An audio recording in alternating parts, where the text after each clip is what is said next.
มาสงค้ามาสงผู้ทำเงินกูเกาะกูเจ้ามาสงค้า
มาสง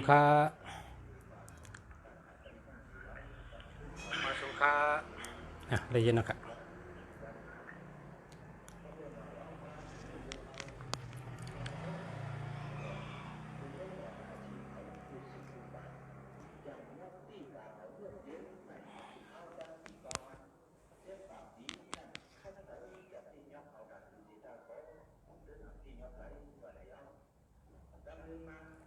มาสงค้าชะเมืองดีมาโดยหมายพง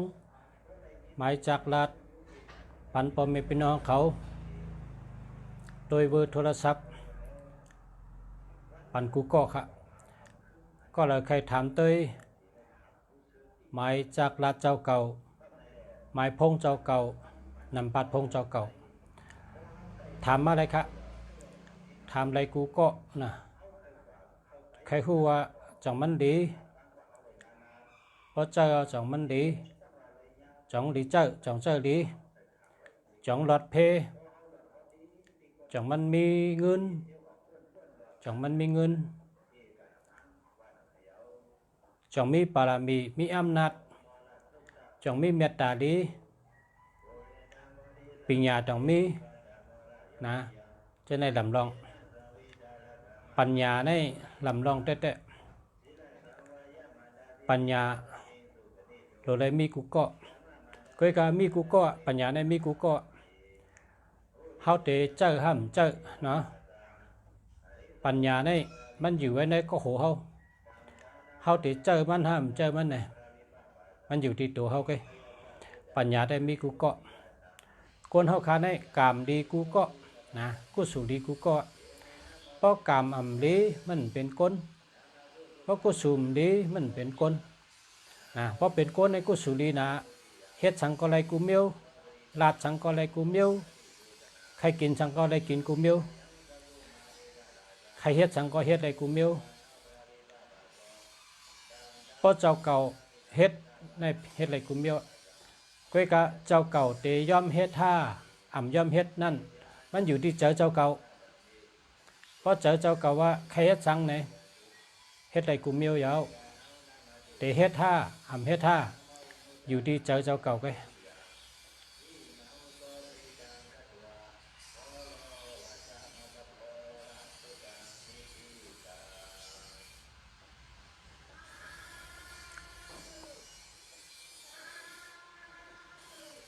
มาสงค้าโหมันมากค่ะโหมัน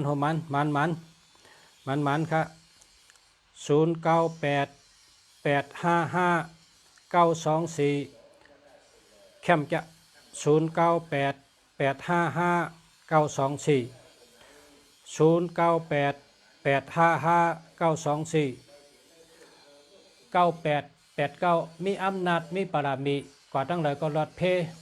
อาแกมเยอะ88เป็นก้นแรดเป็นก้นลักเป็นก้นหัดฐานอำกูเผอ85เป็นก้นมีไหวพริบหลีปลายวนแรด ปิญญาแรดเป็นก้นแรดเป็นก้นลักเสียทะ5เป็นก้นหลีมีสติปัญญามีญาณปิญญามีใจเมตตาตะลาเพ่งเป้งว่นรองหลีเฮ็ดรองหลีลาดรองหลีอันนี้เป็น5เก้าจิวหลีลาบหลีเจ้าทอดเจ้าเมียดเป้าป้าปันคุณมีเก่าหาเนี่ยก็ตั้งเลยก็หลอดเพศหลีเก้าสองเป็นก้นหลีหักเก้าสองเนี่ยเป็นก้นหลีหัก24เป็นก้นรักแหลมเป็นก้นหมอลัดหมอจ๋าหมอกับสืบเปิ้นโตปิงโตเย็นเงเจ้าเย็นเงซบเย็นเงอันนี้เป็น24เนาะ24ครับ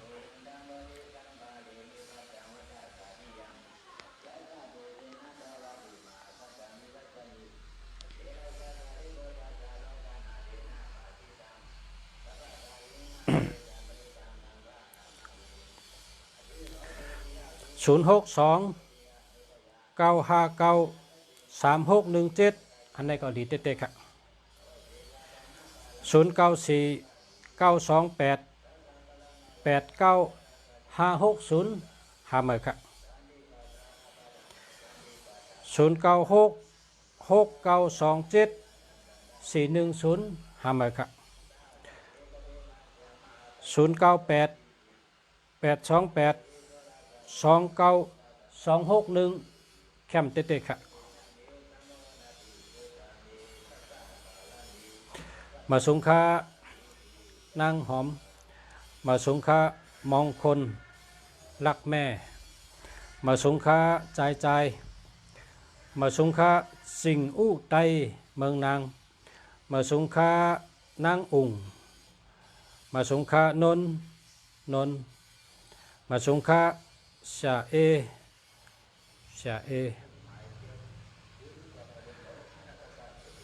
มาสงค้าปานิดนินปานิดมาสงค้าขึ้นใหญ่มาสงกูก็กูก้นค่ะให้อยู่ดีมีเงินกูก็กูก้นค่ะเนาะเกี่ยวดีรับดีค่ะ097-959-628-44อันนี้ดีค่ะดีเต๊ะๆค่ะมาสงค้ามองคนรักแม่มาสงค้าปร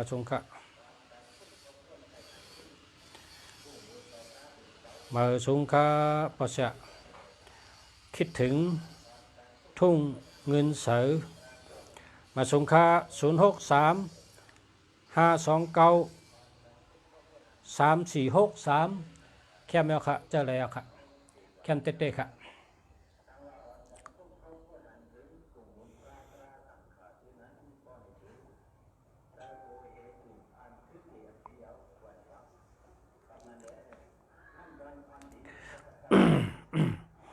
096-636-15982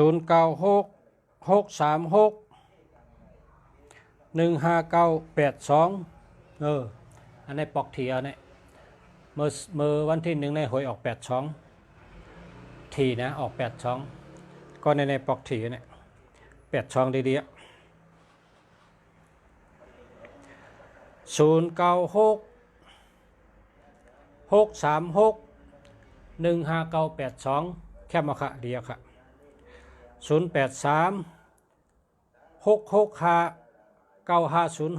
หามาค่ะมาสงค้าประชา094-568-6541อันนี้ก็แคมแก่6556เป็นสเตค่ะ6556เชียาวค่ะยินจมค่ะ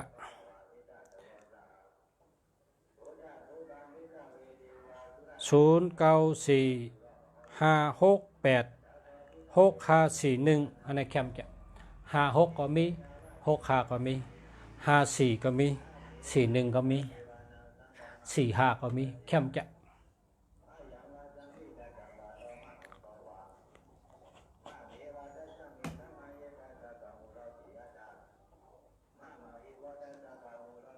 อ๋อเสียงได้ยิน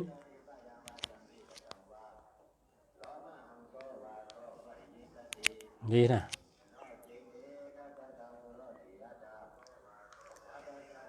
ฮัลโหลครับเย็นหน่อยเย็นหน่อยฮัลโหลครับเย็นหน่อยเย็นหน่อยเย็นข่าวเย็นนะฮัลโหลครับเย็นหน่อยเย็นหน่อยเย็นข่าวเย็นนะ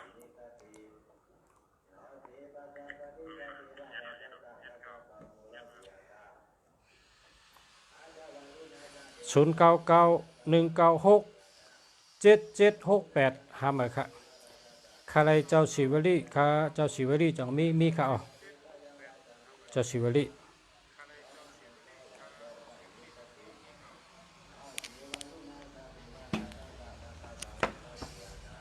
ในเฮ็ดปั๊บบอกมาเจ้าศิวลี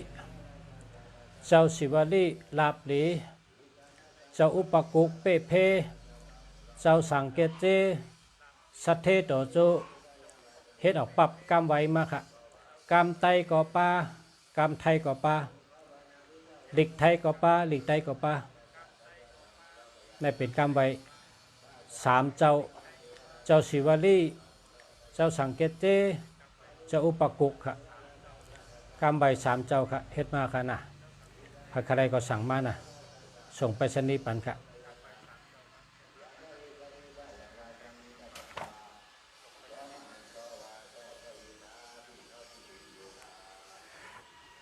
063-356-9921ห้ามเลยค่ะแชร์ยาวค่ะประชาเย็นจมค่ะ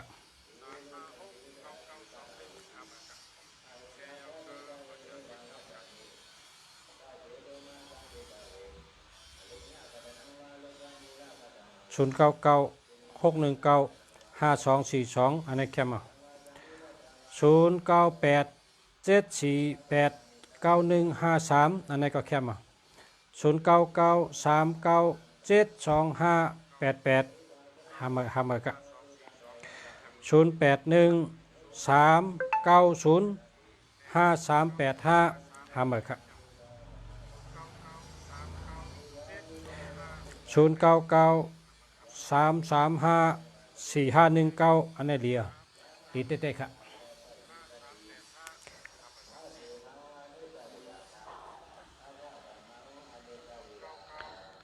มีข่าวมีข่าวมาเอาค่ะนั้นก็ให้ชงบันก็แล้วเจ้าศิวลีมีข่าว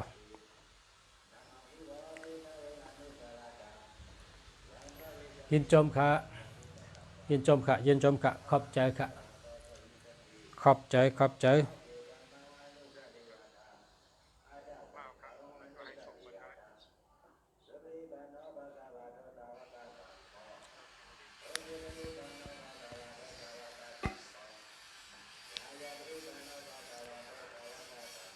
0837661049ห้ามไปครับ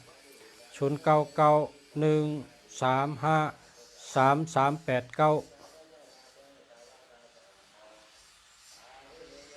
ห้ามไปครับ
อันในเจ้าศิวลีเจ้าศิวลีเจ้าศิวลีอันสุเล็กค่ะนะสุเล็กในมีคือปลายสีนิ้วคือปลายสีนิ้วพุงกึนตื้นขันเจอเผยอ่ำยุมจงรับคอนเพราะสีนิ้วในรับดีเนี่ยหนึ่งคือปลายสีนิ้วอันนี้เป็นสุเล็กค่ะ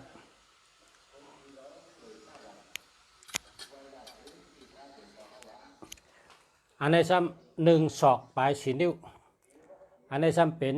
เจ้าชูใหญ่ครับเจ้าชูใหญ่เจ้าศิวลีเจ้าศิวลีเจ้าศิวลี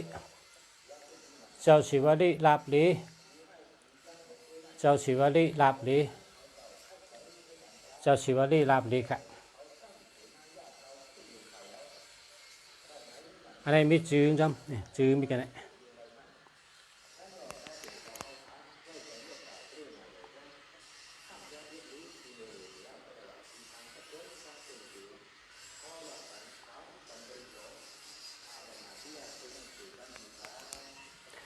เจ้าศิวลีลาบลีเจ้าศิวลีลาบลีเป็นต้องเขาเป็นต้องเจ้าศิวลีลาบลีครับสาธุสาธุสาธุ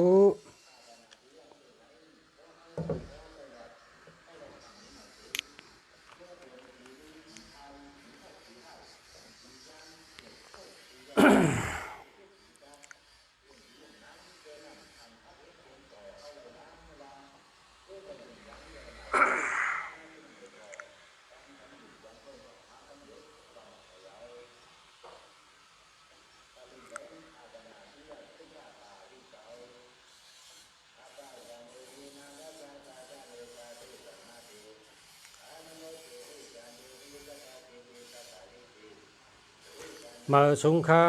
คาไรเจ้าศิวลีไรคะอ๋อกับสิบมาค่ะ0837660149ทำไมค่ะ0991355389ทำไมค่ะ099769699425ทำไมค่ะ0813905855ทำไมค่ะ0628848776ทำไมค่ะ0990639618ทำไมค่ะ0947970093ทำไมค่ะอยู่เลยค่ะหนึ่งปั๊บก็คือค่ะหนึ่งปั๊บ100ค่ะหนึ่งปั๊บ100อยู่เชียงใหม่ค่ะตักมาค่ะได้ส่งไปชนีปันถึงเทินค่ะหนึ่งปั๊บ100ค่ะนะกาสง50เป็น150ค่ะ0813905385ทำไมค่ะ0634768225ทำไมค่ะ0626490615ทำไมค่ะ0627650900ทำไมค่ะ0987489153เจอแล้วค่ะเลี้ยวค่ะ0611399096ทำไมค่ะเจ้าศิวลีแปลลอกแลนะกับสืบมาตั้งพงนะเจ้าศิวลีก็คือค่ากับสืบมาตั้งพงค่ะ0647423853เจอแล้วค่ะ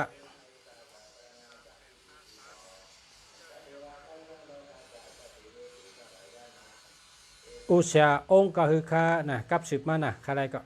แชร์ยาวค่าปอเสียยินจมค่ะ0943117032ทำไมค่ะ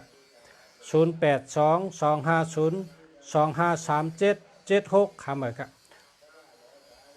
0940311732ทำไมค่ะ0808951860ทำไมค่ะ0993986293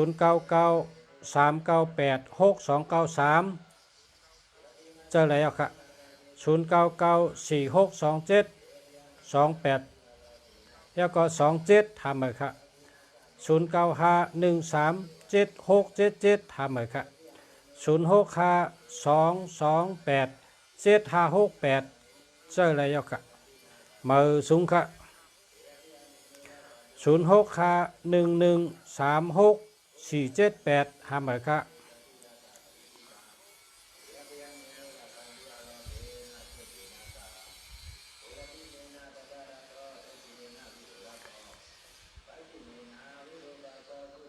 0633896168จะแล้วค่ะ168ในดีแก168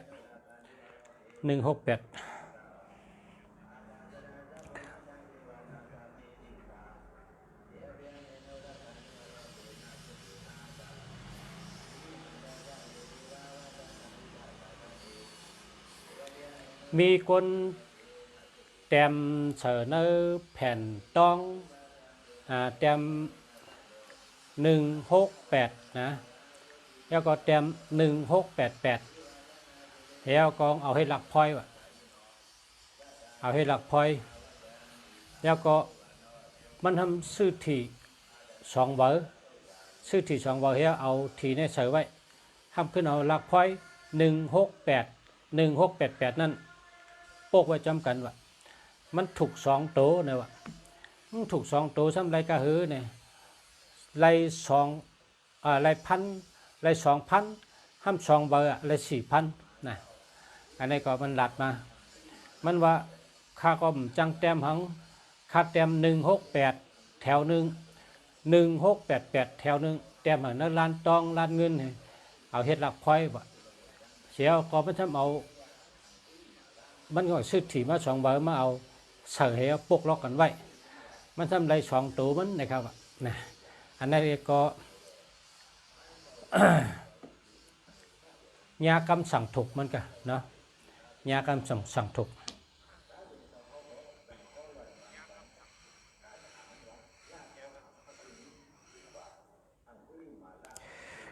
0816157912หามาครับ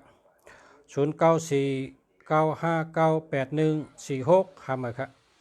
0940311738ทำเลยครับ092556424446อันนี้เจอแล้วค่ะเรียกค่ะ0624922578แค่มาค่ะตีได้เจอจังหือครับเพราะจะเจอตัวนี้ก็15243678168168เซต7897899 2892899 6395 63995 4289 428899 782 636 365 635 36ค่ะเจ้าจังไหนนะมีคนกองถามว่าแต่ได้เจ้าจังหือค่ะ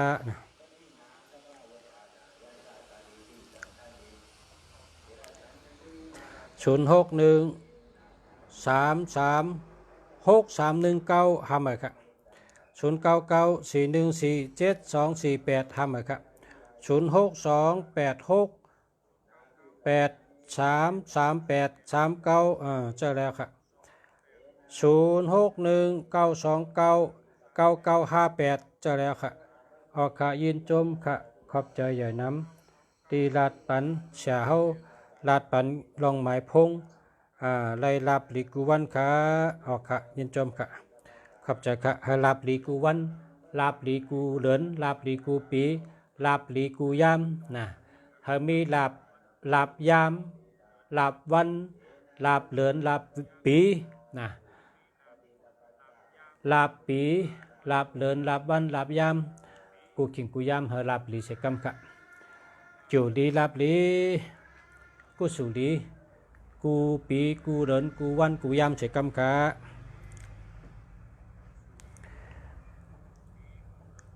0925416645อันนี้แคมอ่ะ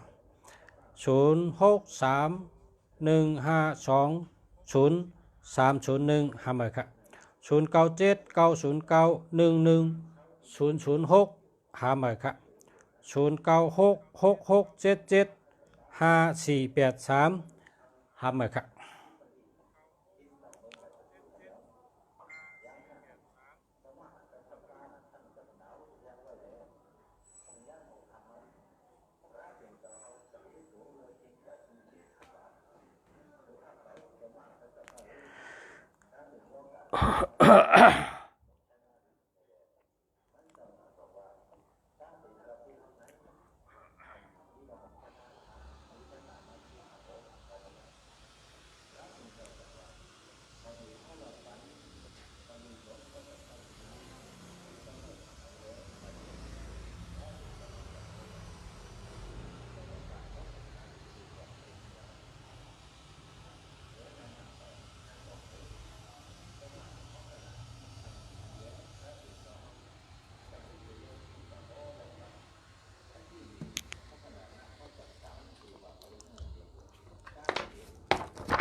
อันนี้ข้าวเจจ้าดีเฮ็ดไว้เนี่ยเอาเจดีเฮ็ดไว้เจในดีนั่นนะ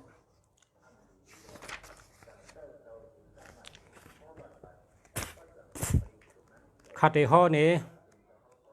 กาถาเจ้าศิวลีนะโมตัสสะภะคะวะโตอะระหะโตสัมมาสัมพุทธัสสะนะโมตัสสะภะคะวะโตอะระหะโตสัมมาสัมพุทธัสสะนะโมตัสสะภะคะวะโตอะระหะโตสัมมาสัมพุทธัสสะสีวลิจะมหาเถโรเทวตานาละปูจิโตโซละโหปัจจยาทิมหิอหังวันทามิตังสัทธาสิวลิจะมหาเถโรยักขาเทวาภิปูจิโตโซละโหปัจจยาทิมหิอหังวันตามิตังสัทธาสิวลิจะมหาเทรังสิวลิเทระกุนังเอตังโสทิลาพังพระวันตุเมสาธุสาธุสาธุกำในกำไตอุ้งตนคู่รงเจ้าศิวาลีกูมือยิบวิตาบากูกว่าปะตังไตก็เปิ่นจมเลอกูเมื่อตั้งเหนือเปิ่นจมตันกูเมื่อตั้งจันเปิ่นจมหับกูขับผาตินไปกูไหวผาถึงสองกูเมื่อตั้งออกเปิ่นจมกับทับหมู่พี่สังก้นเมืองคงกลางอ่อนกันยองเปิ้นฮักหนังก้อนคำแดงเปิ้นแป้งหนังแสงนี่ละคู่เมตตามีน้ำคู่กำค้อนงวยสองอ่องเปี้ยนตั้งลายสายกามหงตัวพระแก่ปีเปิ้นปาเนื้อแก่เลยเปิ้นปาเตอเจอเลยเปิ้นกุฏิเอฮิสิ่งเนียมเปียมาสวาหมนะแคบนะเนาะกำเนียมมาเจ้าสังเกตเจสเทต่อโจนะสังเกตเจสเทต่อโจซ้ำนะโมตัสสะภะคะวะโตอะระหะโตสัมมาสัมพุทธัสสะนะโมตัสสะภะคะวะโตอะระหะโตสัมมาสัมพุทธัสสะนะโมตัสสะภะคะวะโตอะระหะโตสัมมาสัมพุทธัสสะเจ้าสังกัจเจ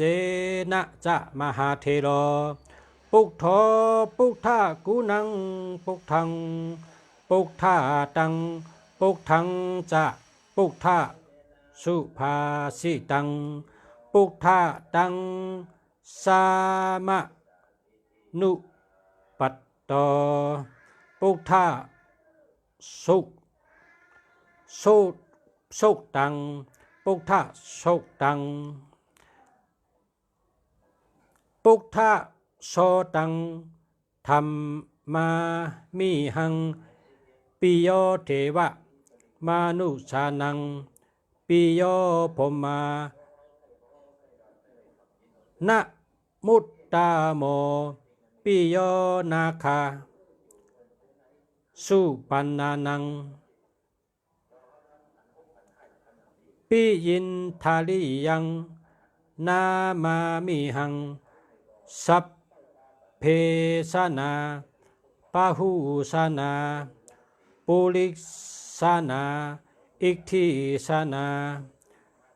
ราชาจานาลาสาภากินีสิกตังอัคเคเสยะอาคาสาหิปิยังมะมะในเป็นปาลิการในมาฮอลิกไตองค์เจ้าสังเกตเจ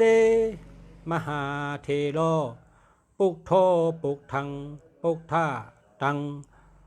ปุกเถนจะปุกทาสุภาสิตังปุกท่าตังสามานุปตโต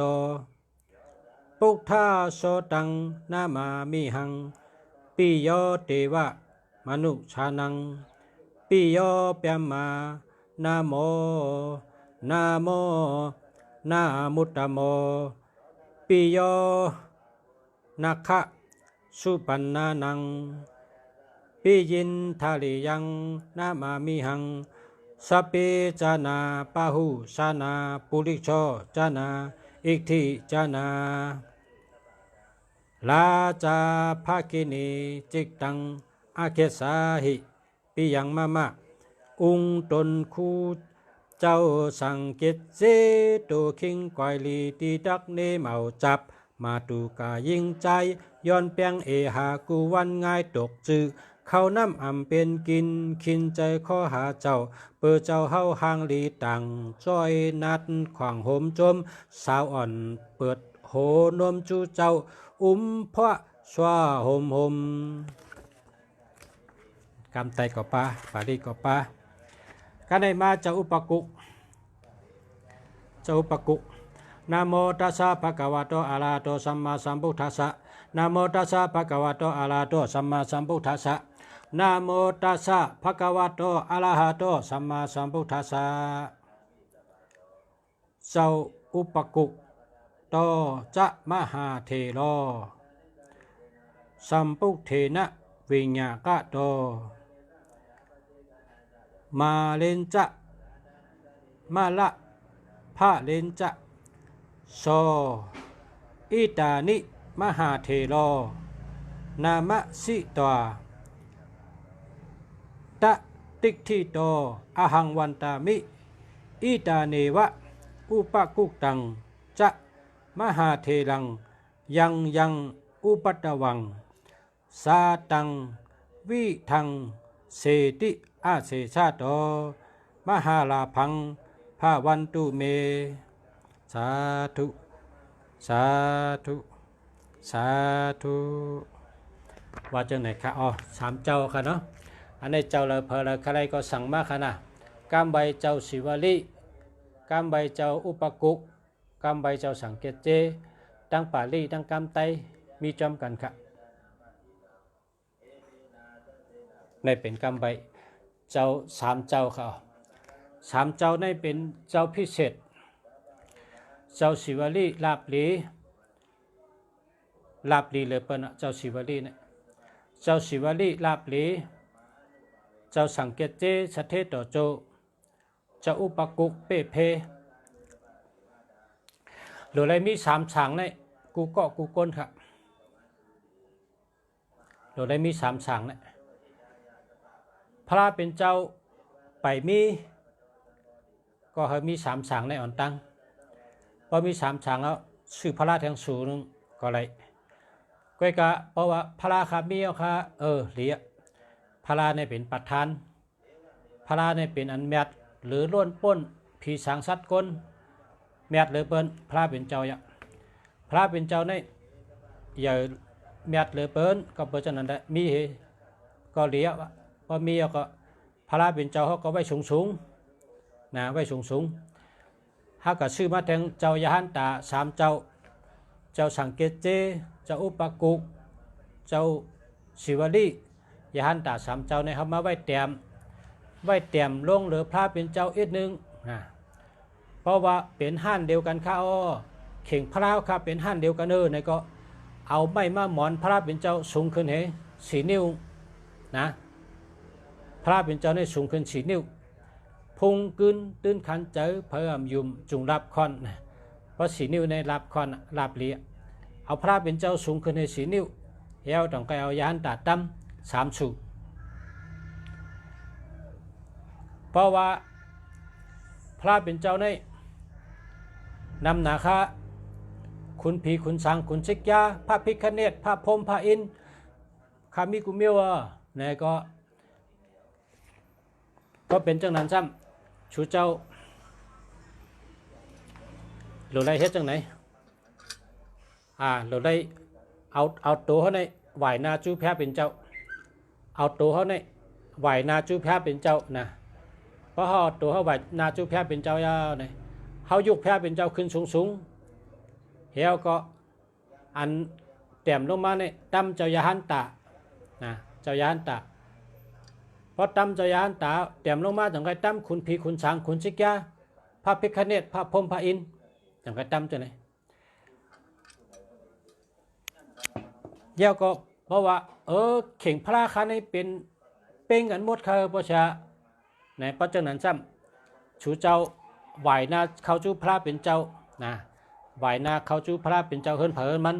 เพราะไหวนาจูพระเป็นเจ้าภายขวามือในตั้มยาหันตาตั้มยาหันตาเจ้าอุปกุกเจ้าสังเกตเจเจ้าสังศิวลีภายขวามือนะตั้มแต้มโดยพระเป็นเจ้านะย่อภายซ้ายมือซ้ำตั้มขุนผีขุนช้างขุนชิกยาพระพรหมพระอินทร์นะเจ้าเมกลอินพระพิฆเนศขุนชิกยาพระพรหมพระอินทร์ขุนช้างเปี่ยมมาขุนติวัตขุนผีขุนช้างตั้งเสียงตั้มภายซ้ายเฮ็ดจังไหนตั้มไว้ภายแล้วภายนั่นนะพระเป็นเจ้าเนี่ยจะได้สูงเดือเปิ้นจังไหนค่ะจังไงแมนเมียวค่ะเนาะมันเป็นลายโกไก่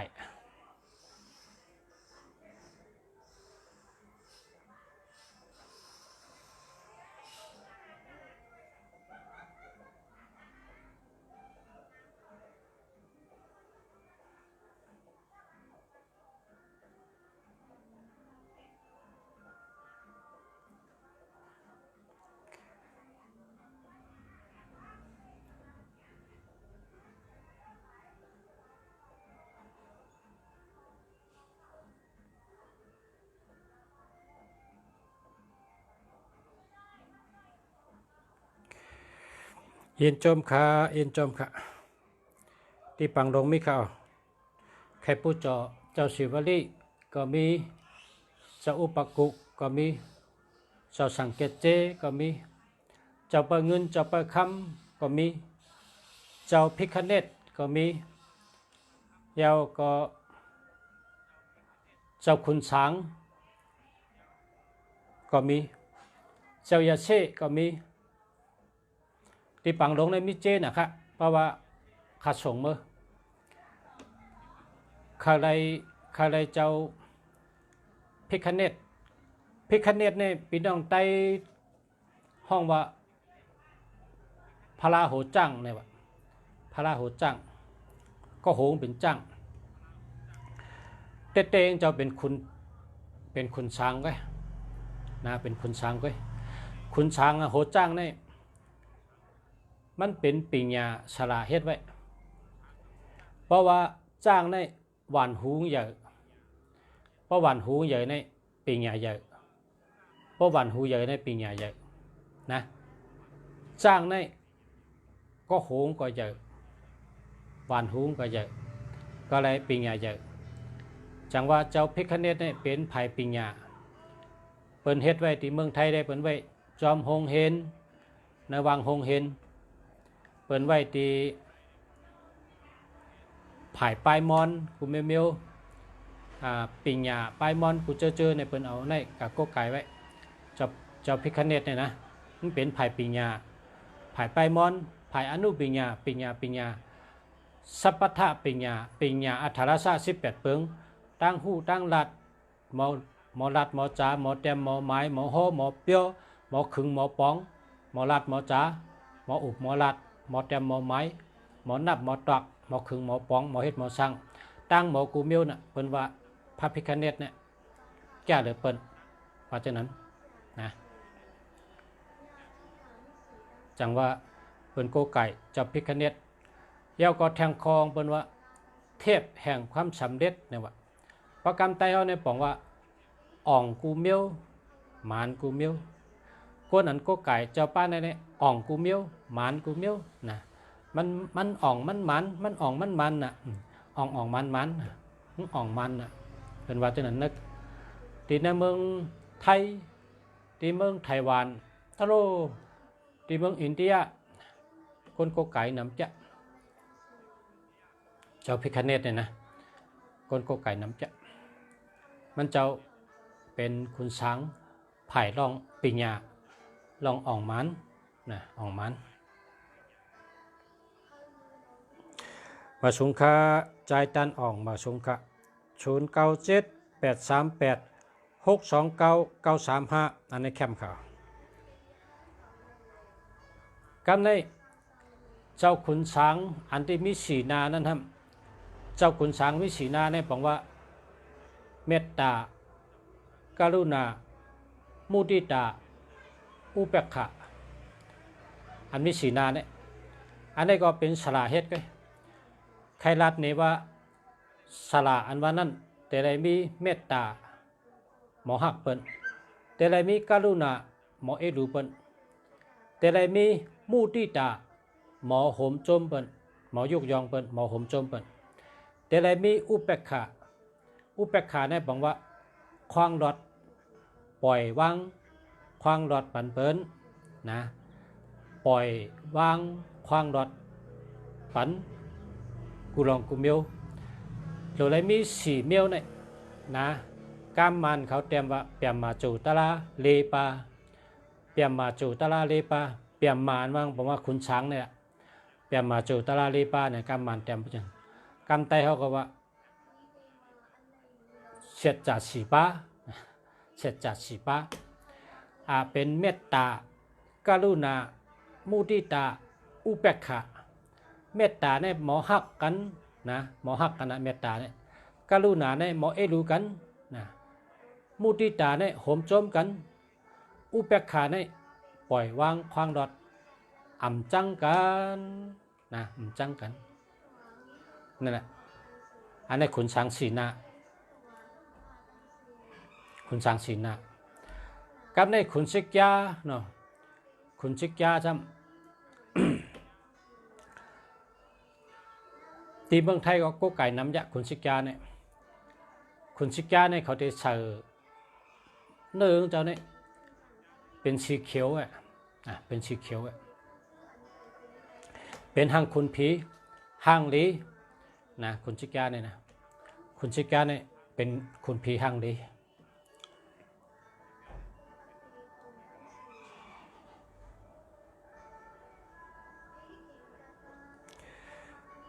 0946412726หาเมื่อค่ะ0978386235ดีอยู่ค่ะเดียว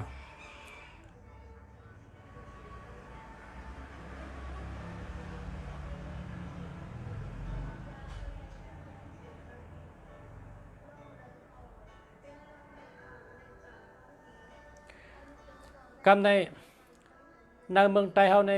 พระเป็นเจ้าในมิกุเฮินพระเป็นเจ้าในมิกุเฮินเพราะว่าข้าเขาก็อยู่เมืองไทยข้ากะเมืองไทยพี่น้องข้าในเฮินหนึ่งหลังก็มีเข่งพระก็มีนะเลยว่าพระเป็นเจ้าในมิกุเฮินนะคุยกะพอข้ามาอยู่เมืองไทยในก้นอันเปิ้นเฮ็ดการป้ายหมักมีก้นอันเปิ้นเฮ็ดการป้ายหมักมีลองไผ่หาเงินในเปิ้นว่าพระเป็นเจ้าในมันแมดนะพระเป็นเจ้าในมันแมดนะพอเฮาโกไก่เฮาโลเฮ็ดไว้เข่งพระเนี่ยอย่าหึงต้งว่ะนะป้องต้งเหมือนจังเฮิรนเมืองเฮาเนี่ยเป็นเฮิรนผักนะเพราะเป็นเฮิรนผักเนี่ยพอเฮาไปกับไปมาเนี่ยเข่งพระต้งก็โหพระก็ต้งตีนังตีนอนพระก็ต้งก็จะอันหนางเจ้านะเขาอันน่ะนะพระเจ้าในเมียดน่ะมันมีตานะมีกิเลสชังพระเจ้าในเมียดน่ะเกี่ยวกับในเมืองไทยในเขาจำเพชรจือหือเนี่ย ก้นหาเงิน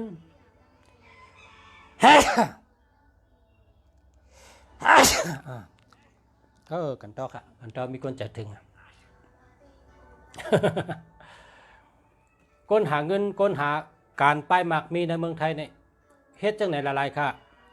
เขาซ้ำโก้ไก่ขุนผีขุนสางขุนชิกยาเจ้ายาเซ่กุมารทองและพระพิฆเนศจะเปิดเงินจะเปิดคำจนในโก้ไก่กูก็กว่าอยู่ก็แล้วก็โก้ไก่กูก็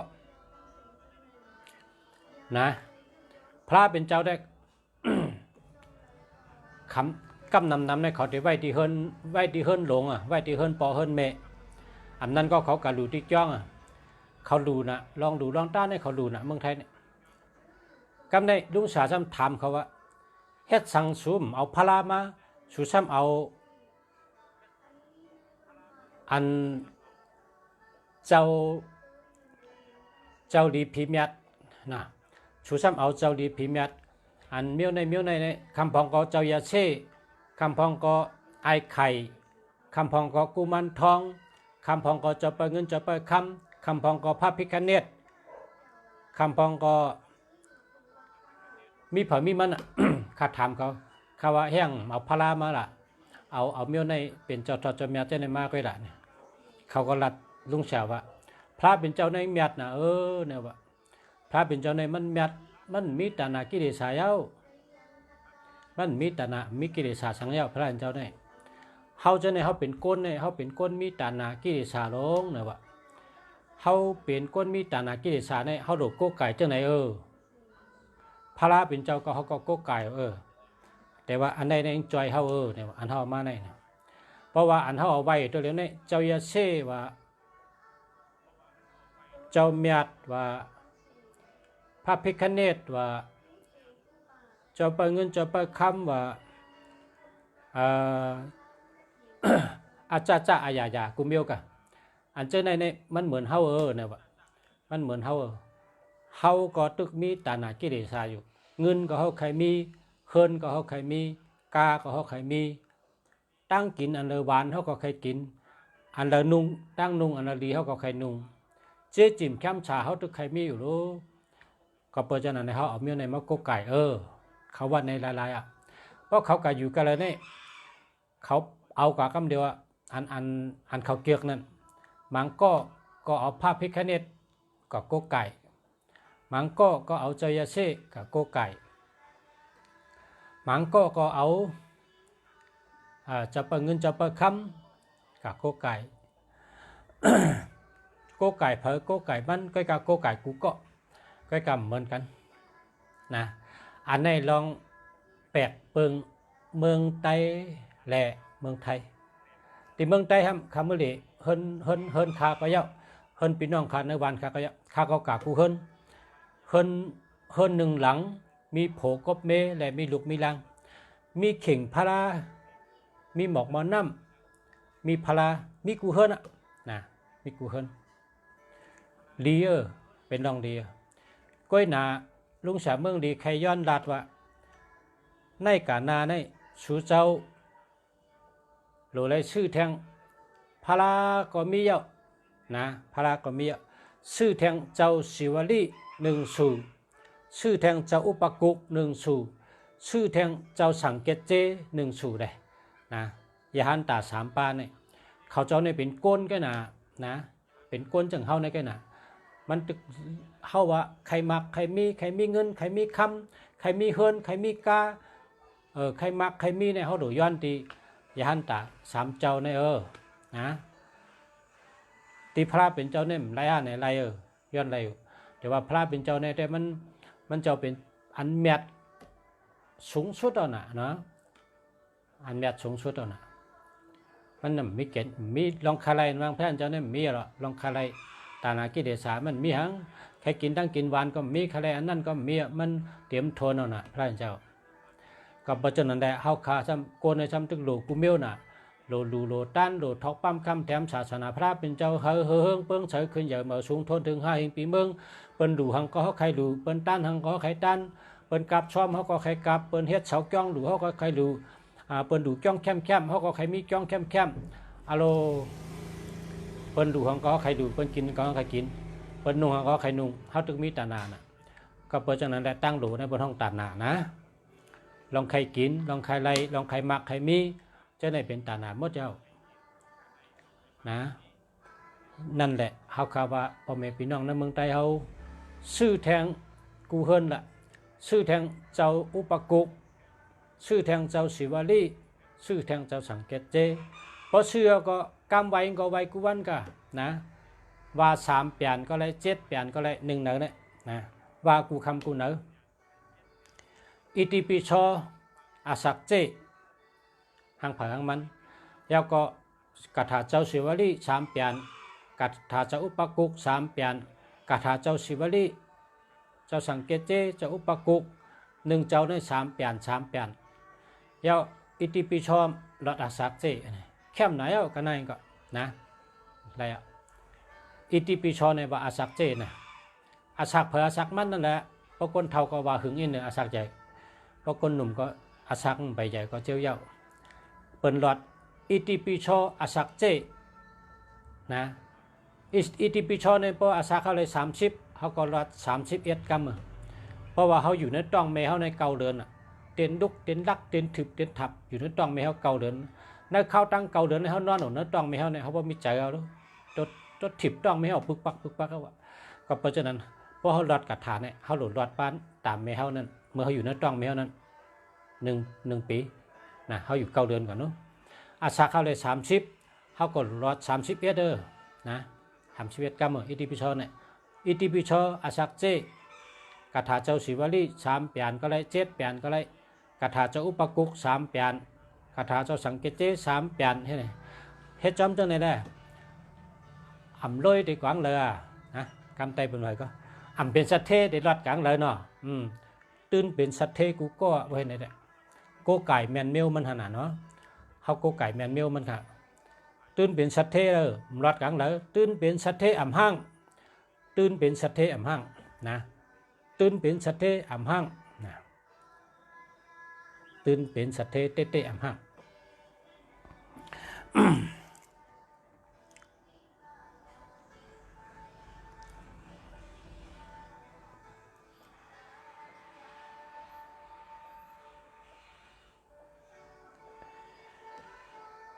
0946411746เจอแล้วค่ะเลี้ยวค่ะ0947854969เจอแล้วค่ะ0626354825เจอแล้วค่ะ0969861348หาใหม่ค่ะ0616799847หาใหม่ค่ะ0977535148เจอแล้วค่ะ0616979847เจอแล้วค่ะ0969553262เจอแล้วค่ะ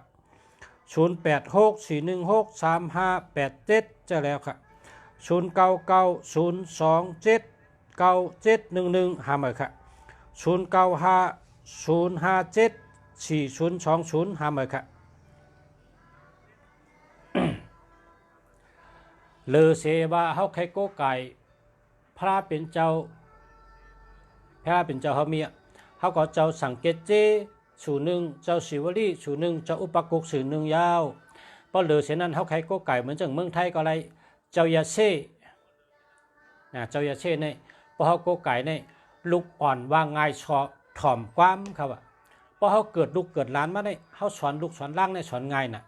ลูกล่างเขาเนี่ยวางง่ายถ่อมชบเอากล้ามหนาเนี่ยว่าจะว่าเป็นโกไก่นะเมืองไทยเนี่ยเจ้ายาเช่ก็ดีเว้ยโกไก่ เจ้าขุนชิกยาเนี่ยได้เป็นกวางแก่กูก็เนาะแก่กูมีว่า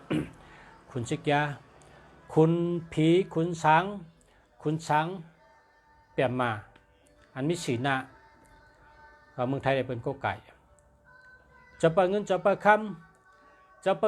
คำในจึงน้ำมือพอเนื้อป่าลี่ในเจ้าเวชาวันนะเจ้าเวชาวันเวชะสุวรรณะเจ้ากุมาระเจ้า เจ้ากู้เวยละแล้วก็ท้าวเวชสุวรรณเจ้าประเงินเจ้าพระคำเนี่ยชื่ออันเจ้าเฮาเนี่ยเพราะว่าเมืองในห้องเหมือนกันครับนะเหมือนกันเพราะเป็นเมืองเขตเขาจำห้องว่าเซงจีเอเพราะเป็นเมืองเกียปานเขาจำห้องว่าพิชมอนเพราะเป็นเมืองที่8เขาจำห้องว่าสัมภาราเมืองในเมืองเหมือนกันจะประเงินจะประคำได้จื้อเจ้านำหนักห้องเผาห้องมันที่นั่นนะโดยในเมืองไต้ก็มี3จื้อนะในเมืองไต้เนี่ยในปริกีนั่นแต่ไม่ว่าเจ้ามีเนื้อตอน8นั่นนะกู้ไว้ละในปปัจจนิยกรรมวานั่นแต่ไม่ว่าเจ้าเวสวันเวสสุวรรณะมี3จื้อในเมืองไต้พอในเมืองไทยทำท้าวเวสสุวรรณนะห้องเผาห้องมันอันใดก็เป็นเจ้าอันเมตตาลีเพราะว่ามันเจ้าป้อเจอเผากะลูกะไว้กะสวดมนต์นะก็สวดมนต์ถึงเจ้าอ่ะ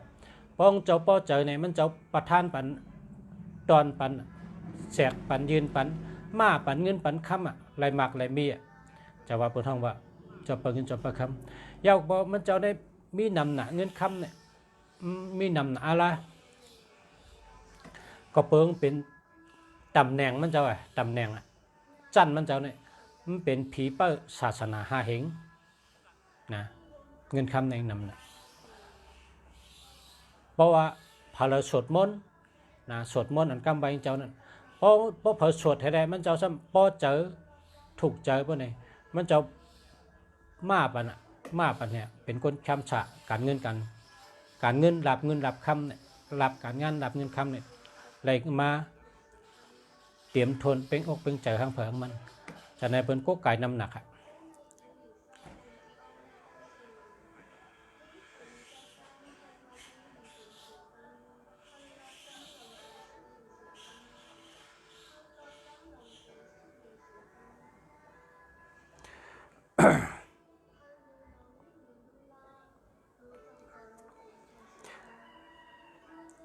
0806086416357จะแล้วค่ะ0990279711หามาค่ะ0950574020หามาค่ะ0661379896หามาค่ะ0950931619หามาค่ะกาถ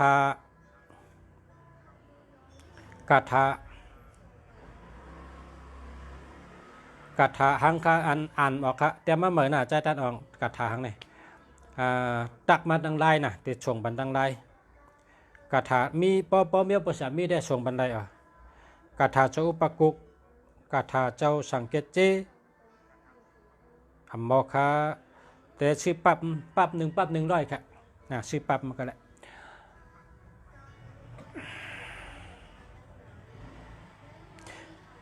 มันปอดไงกาถาเจ้าศิวลีได้มีอันยาวมีในเมืองไทยเนี่ยมี10แถวนะในเมืองไทย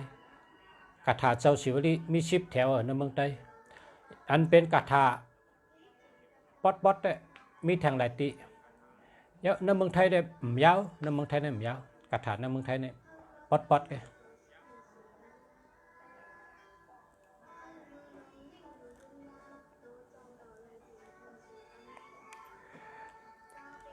0887772969นะหามาครับ0974988042หามาครับ0993313945หามาครับ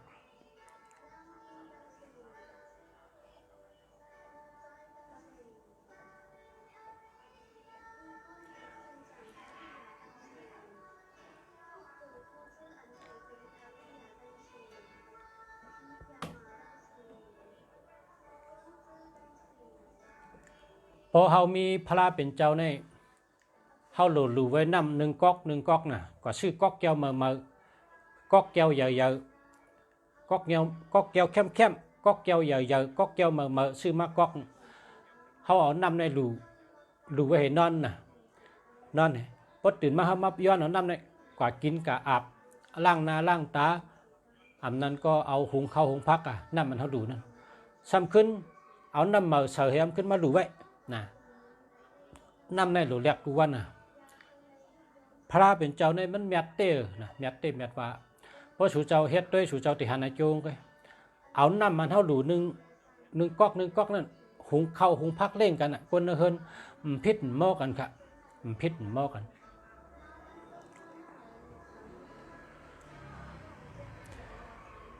0979488045หามาครับอันนี้0993319445หามาครับมันขึ้นมาแทงเนาะมาไกอ่านกรรมมาเนาะแล้วก็46เขานั่น0993313946ค่ะหามาครับ0992348533เจอเลยค่ะเจอแล้ว0993033728หามาครับหามาครับ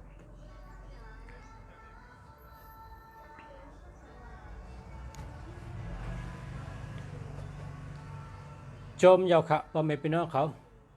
เต็ม1 ชั่วโมงค่ะค่ะชาวเมืองดี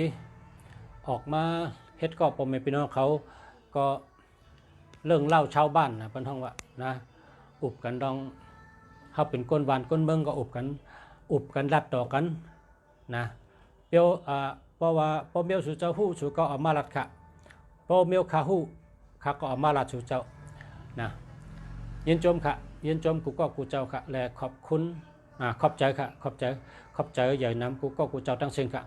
มาสงค่ะย้อนสู้ให้กูก็กูเจ้าผู้ทำเงินตั้งหลายกูก็กูเจ้าตั้งสิ่งค่ะเนาะย้อนให้พ่อแม่พี่น้องผู้ทำเงินกูก็กูเจ้าหาได้อยู่ดีกินหวานเหตุการณ์ขึ้นใหญ่เมื่อสูงอยู่ดีมีเงินห่างดีเกือกปืนกูก็กูคนใช้กำขาขอบใจค่ะมาสงค่ะ